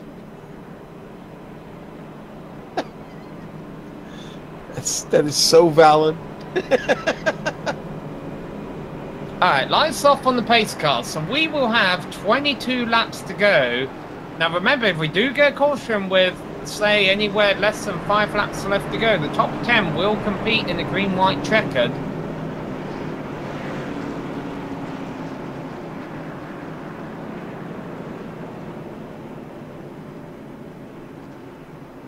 Sam, I don't think I'm gonna jinx it now and say I don't think we're getting a green-white checker tonight, buddy. So Galgan about the lead. Theodore, Scala, Sagers, Crandall, Ray Richer. We haven't mentioned him at all tonight. He'll be restarting 6th. Samuel Dorley, William Hartman, who after his repairs will restart in 8th place ahead of Blake Griffith and Gabe Wood, who was also involved in that incident. He'll restart 10th. Mark Jackson, Mark Clewell and Adam Eisenhower round out the 13 cars still on the lead lap with 22 laps left to go. 2 cars sitting 1 lap down if we get a couple more cautions. Very high possibility of that as they come back out onto the front straight here. Trey Galgon, for the first time tonight, has control of the field in the number 49 machine, leading them down very slowly but gets a nice jump as the green flag finally waves. Man, and Scala gets just crawling off the stop. I wonder if he started in the wrong gear. Now he's up to speed finally. Here comes Steve Seegers. Steve up 17 spots. Oh, big crash down the back straight. Ray Richter in it. And William Hartman. Oh, and it's still wrecking over in turn 3 and 4. Gabe Wood, Samuel Dorley, and Mark Jackson. Oh, and unfortunately it started with Ray Richer, and Richer just got a lot of push. The 44 is going to hit the wall. It's going to come down back across the track. It's going to collect William Hartman. Wow. Unfortunately, Sean, a lot of drivers with smoke pouring out of the engine after this one. A lot of wrecks we've seen tonight, the drivers got away from it. Okay, this was not one of those. And Sam, that was our big one. Folks, stay with us. We're going to kind of take you through radio on this one, or we could go to a quick break actually and come back in just a moment. What do you think here, Sam? Yep, let's take a quick break. Don't expect any action down pit road from the leaders. We'll be back in just a moment here on the GSRC.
Who is going to win the Lordco Auto Parts 150? We could just be a few moments away from finding out. Will it be our current leader, Trey Galgon, looking for his first win of the season? He currently sits third in regular season points. You get 15 bonus points going into playoffs if you lead the regular season points in 9 races time. Our commentary friend Chris Scala, he's restarting on the high side. Or what about John Theodore? One drive only, just on the inside of a bubble to make it into the playoffs right now. He will be hoping for a solid finish. We're 17 laps away from finding out as Galgan puts the hammer down and gets a nice restart over the rest of the field, who's wrecking at the back. As Samuel Doughty turns up to the wall and caution will fly. That's a shame we couldn't get that one restarted there, Sam.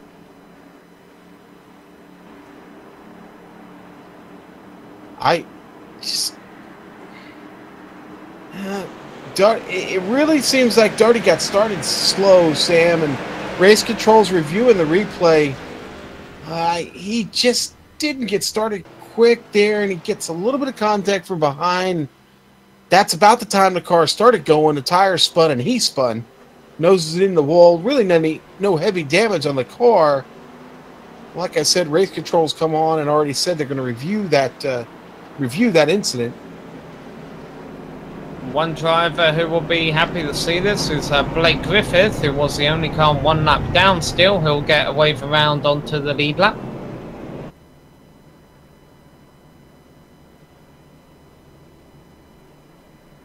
Now, I'm wondering, I know Scala has been running the trucks with these guys. Is this his first appearance in the Xfinity Series, Sam? No, Scala's been in the AdPro 360 Challenger Series a few races. However, this is definitely by far his strongest performance so far this season. Okay. I know he had started a little bit late with them and hadn't been available to run everything because of his job. And like I said, I know he had run some trucks with him, and I know his time in this car is limited. So we had talked for just a few minutes before the race, and he was concerned about his performance tonight. And I'd say thumbs up right now, Chris. You've done a great job, man. Hang in there, buddy. And the graphic in the top left corner of our screen there is incorrect. These drivers do still have 14 laps left to go.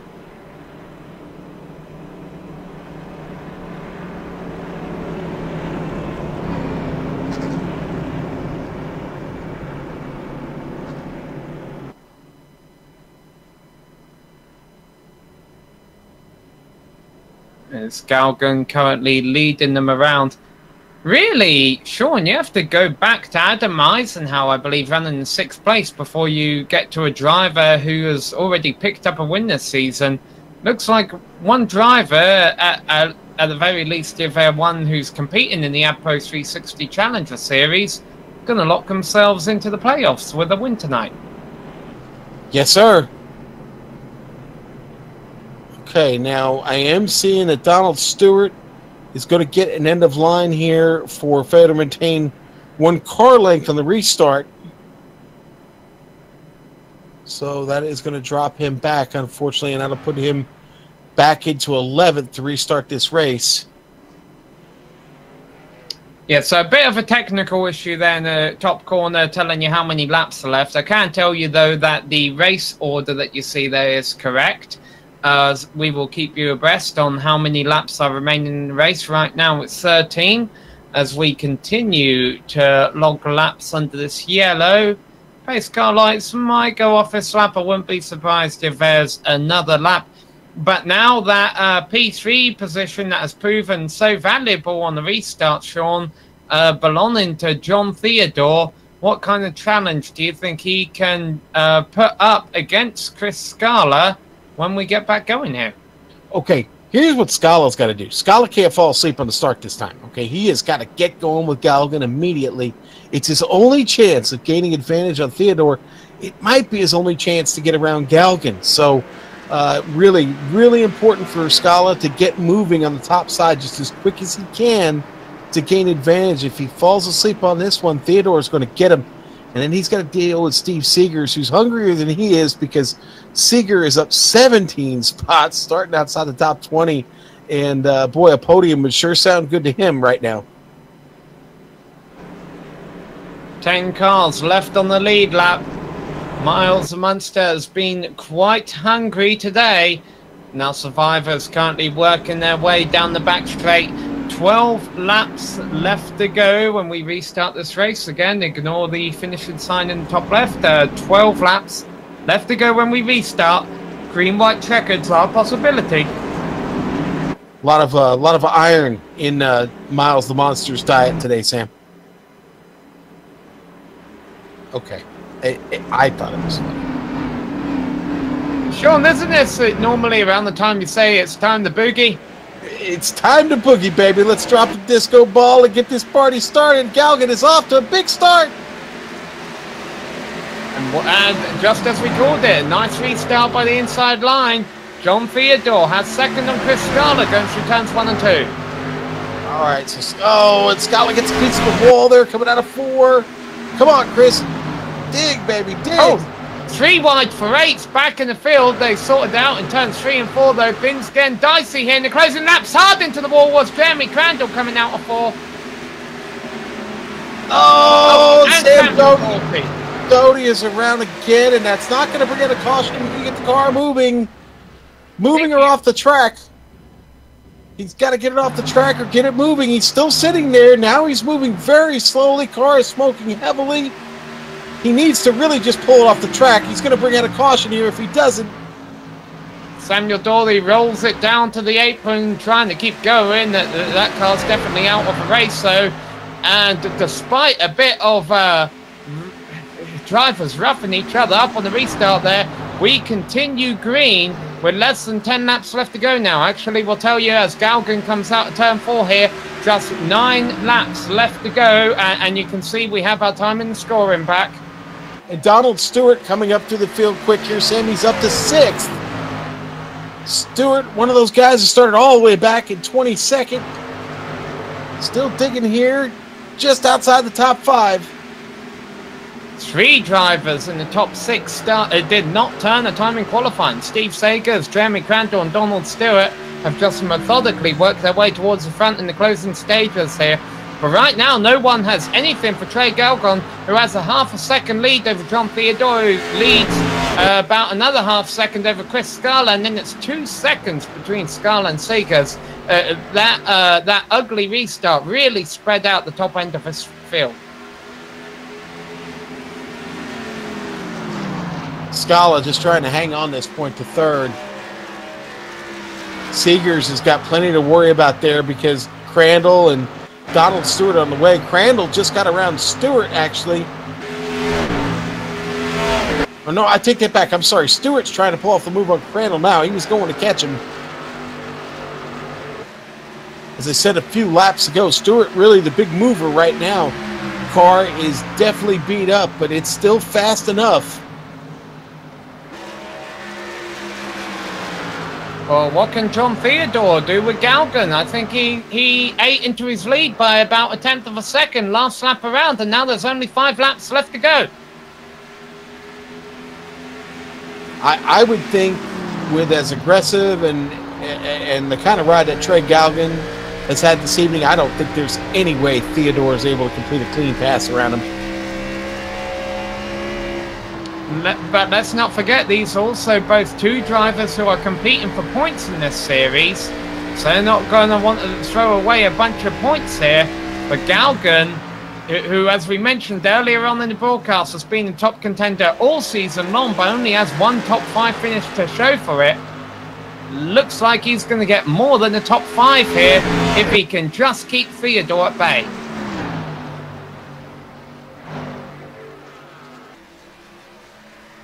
Things could get dicey around 7th place in the closing stages of thought. Actually, there's a couple of lap cars there. But hard in the wall, Donald Stewart, 6th place. Yeah, and that was all about chasing Jeremy Crandall there. Like I said before, Stewart's got some pretty good damage on the car, and He drove it in a little bit hard, paid for it. He could still give up position to Clewell right behind him. He's got to be careful here to guard against that. 2 laps to go this time around.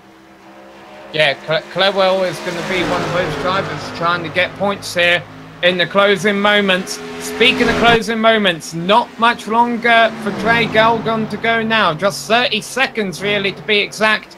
The pace that they have at this track, because the white flag is in the air here for the driver of the number 49 Ford Mustang, sailing his way through turns 1 and 2. It's been a little while coming. It took him until race 7, but Galgan has a comfortable half-second lead over Theodore right now. And as Galgan comes through the final turn, he is going to win here tonight. The Lordco Auto Parts 150 at Dover International Speedway.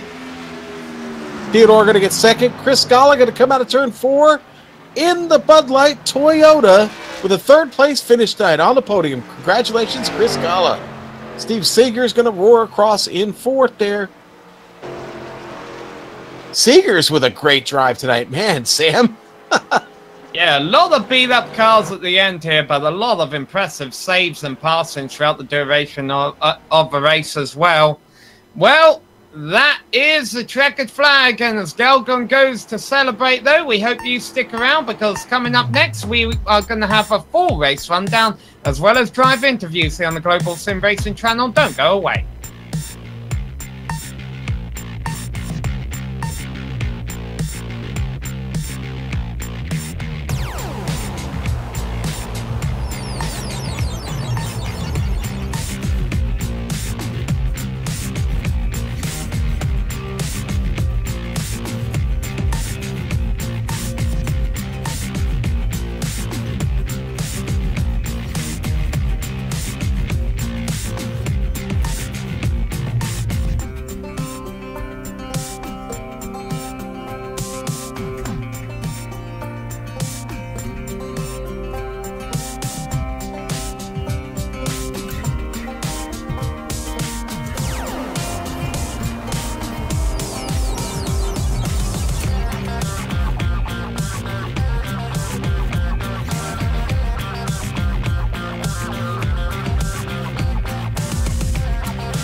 Welcome back on the Global Sim Racing Channel. You just witnessed another great race here in the SSCA, and tonight it was Dover International Speedway for the Lordco Auto Parts 150. Trey Galgan, your big winner tonight. Hard fought battle for the Pennsylvanian, and he wins it here tonight. John Theodore with a hard-earned second-place finish. Chris Scala, yes, that Chris Scala, third place. Steve Seegers, fourth. Jeremy Crandall, fifth tonight. Mark Clewell, sixth. There in the end. Clewell mired in the back of his field for most of the race. Finishes sixth. Great run for him in the end. Donald Stewart, another driver that came from a long way back, will finish seventh. Eighth, Adam Eisenhower. Tough evening for him, but he still gets eighth. Ray Richard, ninth. 10th goes to Blake Griffith. Judd Danielson, 11th. Sam Doty, 12th. 13th, Mark Jackson. Gabriel Knock on Wood, 14th, 15th, Ken Richardson, William Hartman, 16th, 17th, Eric Stanford, Josh Tanner, 18th, 19th for Robert McFarland, 20th for Jeff Martin, Michael D'Amico, 21st, Gerald Campbell, 22nd, Big Willie Style Davis, 23rd, and there you go. That's how they all finished this evening here in the Lordco Auto Parts 150. Lots of drivers to talk to, though. First, we'll get to Trey Galgan. Trey, congratulations, sir. Oh, my God. Thank you. Oh, my God. This was a long time coming for sure. Long time coming. That's a big win tonight on an awful, tough track. Tell us, how tough was it? You're the first one we get to talk to. To be 100% honest with you, this is my best track, one of my favorite tracks to go to. Be honest with you, early on I was driving the car too hard, but William Hartman was in my team speak, and we were talking back and forth, and he kind of gave me some pointers, and I took his words and took it to the track, and I was able to just drive off these corners very well, and man, getting this win, holy crap. Okay, so that's the toughest part of this track, for me anyway, is driving it off the corners. Do you care giving up the secret? Is it your pedals? What is it? That's TMI. Okay, all right. How about sharing with us what kind of pedals you have? You want to share that at least? I have pedals that come with the T150. I have the Thrustmaster T150, okay. So I have those pedals. So, I mean, hey, they work great. Well, Trey, it was an exciting race. Probably one or two more cautions than you would have liked to seen. What strategy did you play this evening? I think you only had 3 stops in the box tonight, so you certainly didn't use all of your tires, did you? No, I didn't use all my tires. I still had 1 set left in the pits, and but early on in that second stage, I think I tagged the wall. So after that second stage, I went down pit road, fixed that damage, and that was basically the strategy from there on. And then I think middle through the last stage, caution came out, so that was a perfect time to take 4 tires. And those cautions just fell right for us because of the fact that if we would have went green all the way, you could be talking to someone else, because I tend to burn up my tires because I tend to overdrive this racetrack. But we got a little lucky tonight. Okay, one last question here, and that is about the restarts, okay? Any problems with spinning the tire shoe tonight on those restarts? Only the first start of the race. After that, it was basically pretty well. Yeah, that's one really tough thing to get going here is those restarts. But Trey, congratulations. Big victory tonight. Certainly happy we got to see it here on the Global Sim Racing Channel. We'll see you next week, buddy. Anybody you'd like to thank? Yeah, I actually do have some people to thank. First off, Copper Hill Public House. They came on board for the rest of the season. Great people to work with. Happy they came on board because I actually talked to the owner today. He's been wanting a win, and I told him Dover's one of my best tracks. So hey, I got him a win. So I will like to thank them, and I'd like to thank you guys for broadcasting the race. All right, and again, thanks for bringing us a good one to watch. That's Trey Galgan, our big winner tonight. We have caught up with John Theodore celebrating down there on the podium. John, congratulations. Hey, guys, thank you much. That was a heck of a race, wasn't it? Boy, it was a lot of fun to watch. Was it any fun in the cockpit? That's the question. It was a lot of fun. Dover's probably my favorite track on the iRacing service. I had an absolute blast out there tonight. I wouldn't have chosen getting that end of line penalty at the end of the first stage, but it sure made stage 2 fun coming back up through the pack to get back to 5th. And that was a heck of a battle with Trey there at the end. We were fighting over 4th, and he got by me right before the leaders wrecked, and that ended up being the pass for the win. So you're fighting for 4th, and then all of a sudden you're fighting for the win. Quite a turn of events there. What's going through your mind at that point? How do you handle that situation? Well, I mean, you go out there and you're trying to win anytime. So, I knew that every spot was going to matter the later that we went. So I was trying to fight them off as best I could. And then, when the leaders wrecked, first off, it's just doing everything that I can to preserve the race car, because I'd done a good job doing that up until that point. And I didn't want to get caught up in something. So took care of that. And then when things settle out, it's like, okay, I got a real shot at this. Let's go get him. And I threw everything I had at it and just came up a little bit short. Traded an awesome job tonight. He absolutely deserved to get that win. Well, you know what, John? When going into tonight, you were, in 11th in points. I'd say just by Michael Snow's absence alone, it looks like you might catch him there this evening, get yourself into the top 10 in points. That's got to be a big bonus for you. Yeah, that's huge. I missed I registered kind of late for this league. One of the my viewers or actually I think it was Gabriel Wood. I stream on Twitch, and Gabriel Wood and I had an awesome race at Thompson in the K&N cars.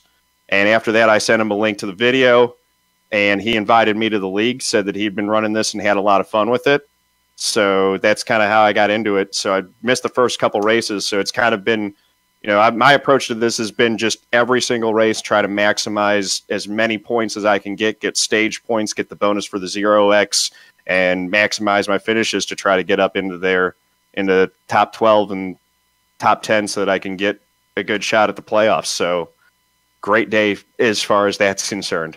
Well, sure. John, I'll tell you what, lastly here, I'm going to give you a shot to plug what you got going on here. What's going on with water? It's water, I swear. What's going on here? So like I said, I've got a Twitch channel, twitch.tv/John_A_Theodore. And on my channel, I have an empty bottle of Glenlivet Founders Reserve that I fill up with water at the start of each stream. And everyone, so I've got my little picture there, and I'm drinking out of this. It looks like I'm just taking straight. Since it's clear, everyone's like, "Are you just drinking straight vodka?" And I'm like, "No, guys, it's water. I promise you." So it kind of developed and just organically became this inside joke. So for the season 2, I decided to throw that logo on the car and just have some fun with it. And that sounds like a lot of fun. All right.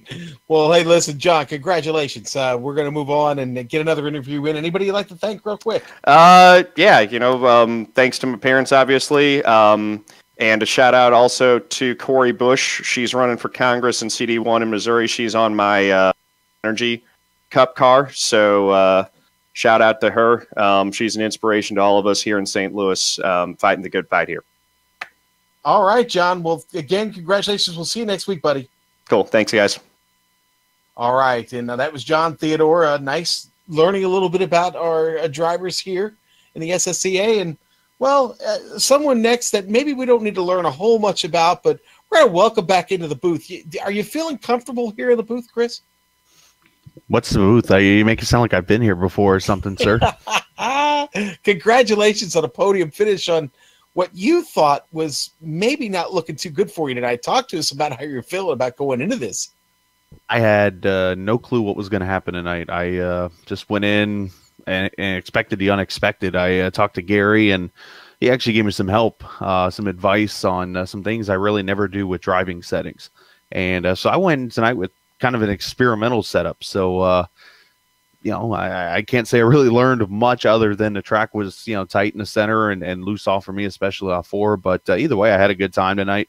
There were some wrecks. I survived that big one, backed her off a 2. Some way, somehow, only had like 30 seconds of damage. But either way, I'll come out with a 3rd. That's 2 top 5s and 4 starts. I'll take it, I guess. It's all for fun. The Bud Light Dilly Dilly Mobile, as I call it, was there. It's not in one piece, but Okay, so let me ask you about that. You say it's not one piece. Does this car drive a little bit better when it has the right kind of damage on it, Chris? That question, I'm not used to driving this B car.